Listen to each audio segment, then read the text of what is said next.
My name is Callum Hart. I'm 36 years old. I sell life insurance. I drive a used Highlander I fixed with my own hands. I have two kids, Declan, who's 10, and Rosie, who's 7. Shared custody. I pick them up on Thursdays and every other weekend. And I never miss it.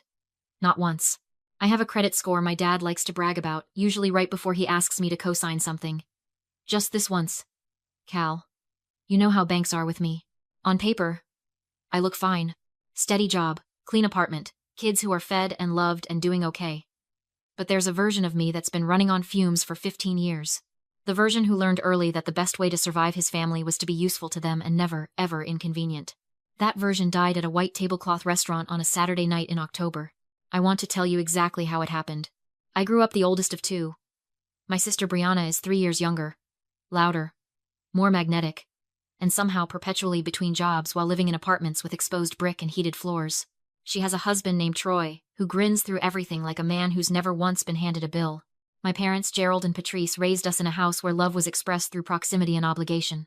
Dad was loud and proud and funny in the way men are when they've never had to be accountable. Mom kept the peace by reassigning blame. If Brianna burned something, the stove was too old. If I was struggling, I just needed to try harder. I tried harder. For 2 decades, I tried harder. At 16, I drove Brie home from a party she wasn't supposed to be at. At 20, I wired my dad $300 when his bank card got flagged during a trip. At 24, I was the one who researched, called, and negotiated my parents' homeowners insurance after their garage flooded because Dad said, "Cal, you know this stuff. It's your language." At 28, I co-signed a credit card I still get statements for. At 31, I paid their overdue property taxes because Mom called me weeping at 9:30 on a Wednesday night. And Brianna. God. The amounts were never huge at first. $140 here. $200 there. The daycare is holding his spot, Cal. The mechanic won't release the car. They want the first and last month up front. They stacked like sandbags. By the time I counted, I'd moved over $5,000 in 3 years through Venmo requests and Zelle transfers and cash shoved into birthday cards. My ex-wife, Dana, used to say, "You treat your family like they're clients you're afraid to lose." She wasn't wrong. We split 2 years ago. No affair. No explosion. Just erosion, me always on call for everyone except her. Until one day she looked at me across the kitchen table and said she didn't recognize me anymore. The divorce was clean on paper. We share custody. We share a calendar. We're decent people trying to raise good kids. My parents framed it as my failure to keep a woman happy. Then in the same breath, they called me strong for stepping up financially for the kids. They said both things, without blinking. Brianna texted me the week after the divorce was finalized. "Dana always wanted more than you could give. Anyway, can you send $180? Troy's car registration is past due." I sent it. I don't know why. Habit, maybe. Or the thing that feels like love but is actually fear wearing love's coat. The night before Dad's 62nd birthday dinner, Mom called with that warm, honeyed voice she uses when she's about to volunteer me for something I didn't agree to. "Baby, your father just wants to feel seen." 62 is actually a meaningful number if you think about it. The restaurant is called Marron. It's very European. She stretched the word like she was pulling caramel. "We'll do gifts at home. Keep costs simple." I'm the gift, I thought. I said, "Okay, Mom." Dana texted separately. "Is this the place with the $34 beet salads?" "Yep. Bringing granola bars for the kids." "Smart," she sent. "Boundaries. Practice them tonight." I stared at that for a while. Marron had cloth napkins and a sommelier who spoke in complete sentences. The table was a big round corner booth. Me, Declan, Rosie, and Dana we'd driven separately but agreed to sit together for the kids. My parents, Brianna and Troy. Dad ordered a bottle of wine before the menus were even opened. "Get whatever you want," he said. "It's a celebration." I did the math quietly while reading the menu. It's a reflex now. I can't eat at a nice restaurant without running numbers in the background like a low tab I can't close. Rosie leaned into my arm. "Can I have the pasta with the wavy noodles?" "Pappardelle," I said. "Let me look at the price, okay?" Brianna waved down the waiter with the confidence of someone who has never once looked at the right side of a menu. 2 black truffle pastas, extra mushrooms. And the hazelnut torte, boxed to go. Oh, and the sourdough basket. She tapped her nails on the table. The phone case I bought her for Christmas because hers had cracked. When the food arrived, 2 shallow white boxes came with it, tied with gold ribbon, settled at Brianna and Troy's elbows like gifts. The restaurant air smelled like brown butter and good decisions. Rosie's eyes went wide. She leaned toward the box the way kids do when they sense something good and aren't sure if it belongs to them. Are those for dessert? She whispered to me. Those are for my boys at home, Brianna said. Not unkindly, just casually. The way you'd say the printer's out of ink. They get so picky about restaurants. Her boys. Who weren't there. At a dinner that was supposedly about family, Declan looked at his water glass. He's 10. He's old enough to understand what's happening and young enough that it still stings clean. Then Dad did the thing. He plucked 2 cloth napkins from the stack by the breadbasket and tossed them. Actually tossed them. Like dealing cards across the table toward my kids. They landed near Rosie's wrist. "Your 2 can eat when you get home," he said, already grinning at his own joke. "No need to fill them up on overpriced pasta." Troy laughed. "Next time, feed 'em before you come." "Rookie move, brother," I said. "Got it." And then I waited. I breathed. I watched the table settle back into small talk like nothing had happened. I watched Rosie look at the napkin by her hand, and then look at me. Something in my chest, something that had been bending for 15 years, went very, very still. The waiter came back with a smile. "Can I get anything else for the table?" I stood up. My chair scraped the floor. The table went quiet in that slow, syrup-thick way when people realize a conversation is about to become a moment. "Could we get separate checks by household?" I said. My voice came out calm. Almost boring. One for my parents, one for Brianna and Troy, one for me and my kids. Brianna blinked. "What?" Dad laughed, a short, dismissive sound. "Sit down, Cal. Put your card down, we'll sort it." "No," I said. "We'll sort it now." Troy leaned back. "Dude. Don't be that guy." Dana didn't say anything. She reached across the table and held Rosie's hand. She didn't need words. Neither did I. The waiter looked at me with the calm of someone who has refereed this exact scene before. "Of course. I can itemize everything. Thank you." Dad crossed his arms. Mom smiled her tight smile, the one that means stop before this becomes a thing. Brianna's eyes darted to the boxes. "Matthew," Mom started. Then she caught herself. "Callum, don't do this on your father's birthday." "I'm not doing anything to his birthday," I said. "I'm choosing how I spend my money." "You're embarrassing the family," Dad said, voice dropping low. "My family," I said. And I looked at Declan and Rosie when I said it. "Is these 2. And they're not embarrassed." Brianna shoved the bill toward me. "Just handle it, and send us requests later. You're better at this stuff." I didn't touch it. No. One word. No explanation attached to it. The kind of no that doesn't need scaffolding because it was built over 15 years of yeses that cost too much. Dad's voice went quiet in a way that's somehow louder than shouting. "You're punishing your sister." "I'm not," I said.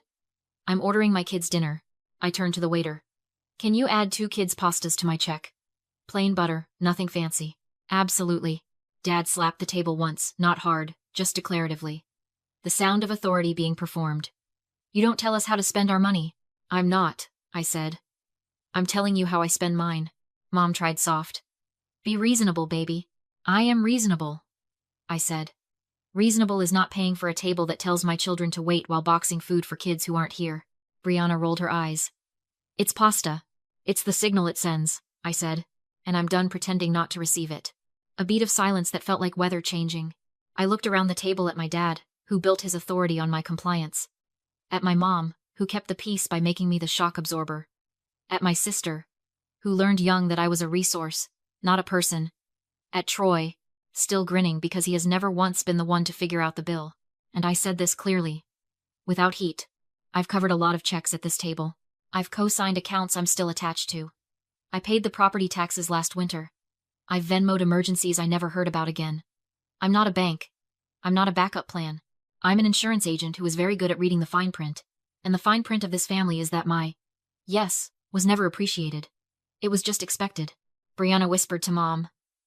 "He's really doing this. He'll cave," Dad murmured. He didn't know me anymore.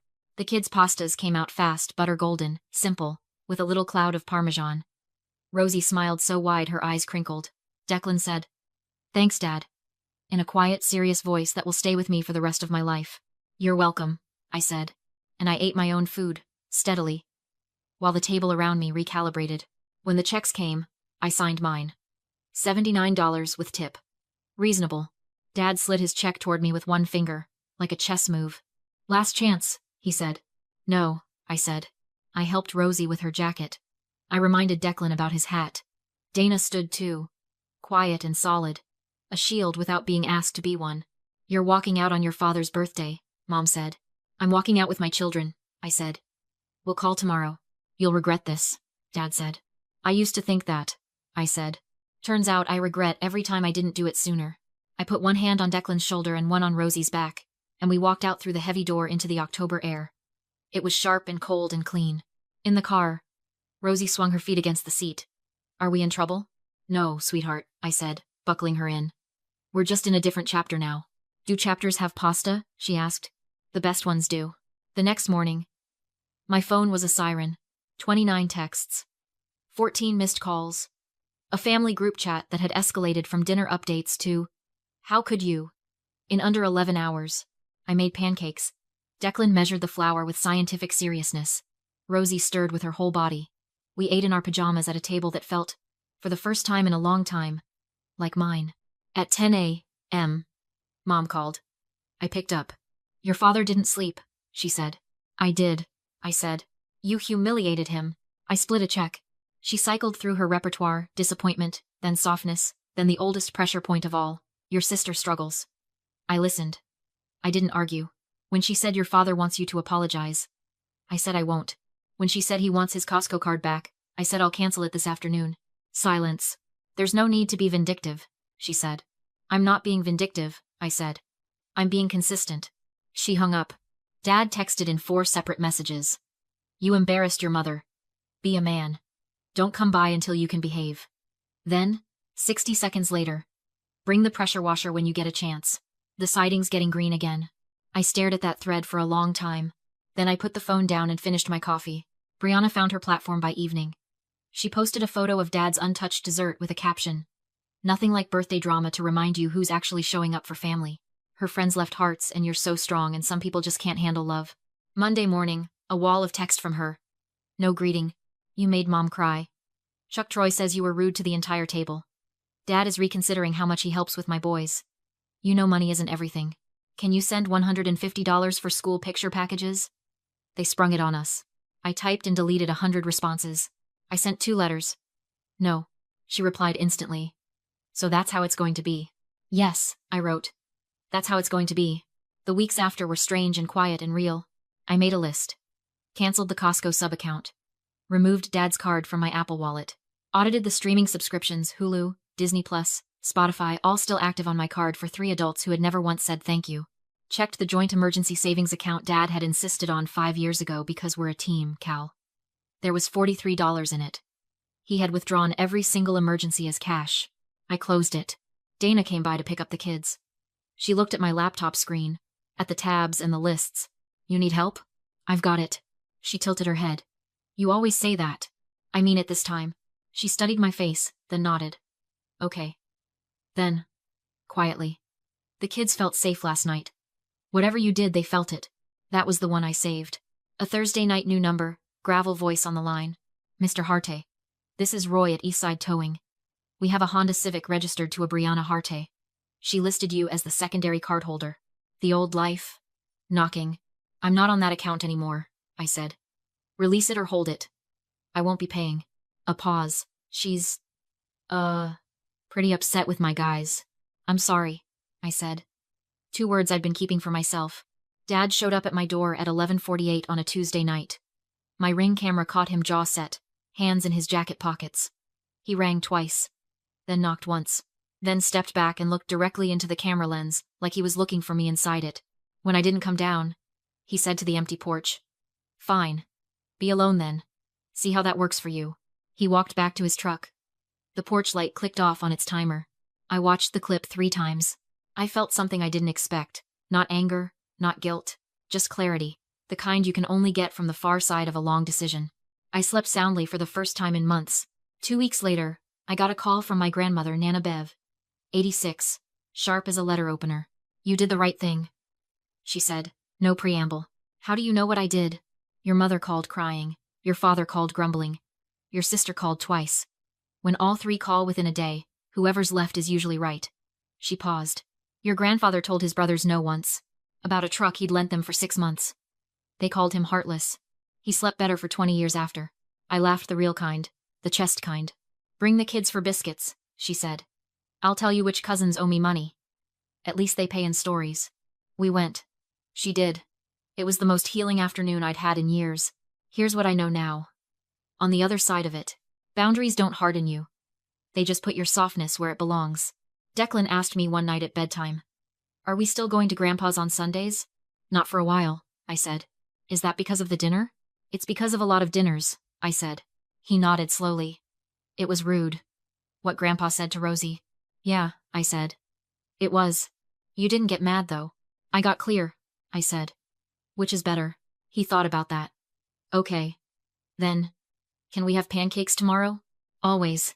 Rosie drew a picture the next day. 2 white boxes on one side of a crayon table. Us on the other side. A big bold line down the middle. She stuck it on the fridge, right next to her swimming schedule. Both are still there. This isn't a story about punishing my family. I don't hate them. I don't want revenge. Some part of me still hopes they learn something, though I've stopped making that my project. This is a story about what happens when the most reliable person in the room finally decides to be reliable for himself. I'm a dad now, first. Not a safety net. Not a second wallet. Not the person who absorbs the bill and smiles and drives home in silence and calls it love. Love. I've decided. Looks like sitting at a table where everyone present gets to eat. Not just the people who weren't even there. If someone in your life takes your reliability for granted, if your yes has become their oxygen while your needs are a punchline, this is your sign. You don't have to leave loudly. You don't have to write a speech. You just have to mean it when you say, "No." That's all. That's the whole thing.